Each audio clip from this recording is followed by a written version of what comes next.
Astagfirullah. Mengapa kau tadi? Bola mengucap dia. Dari mana? Lah yang mengata sabun susi tu. La ilaha illallah. Dari mana kau dapat ecek kau? Wah, ang kalau nak niyo joden lai, ang pulangan ni kalangan itu elo lihat buyu. Sakit tidak nak niyo mode ko buyu. Kalau tahu ang mode ko dari dulu, lah dia racun nama baru. Bau lah tanang sayang. Dari mana kau dapat ecek kau? Pasti dari Markuro kan?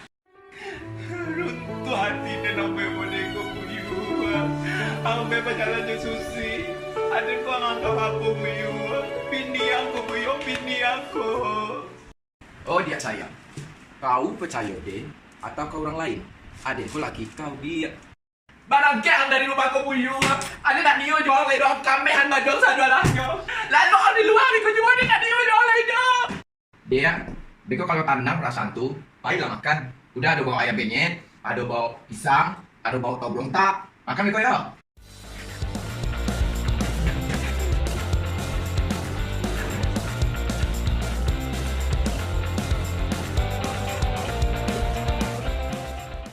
Selesai menyungkahan segala apa yang nyebut Dabu Yuang dan perasaan ni tetik berubah seketika.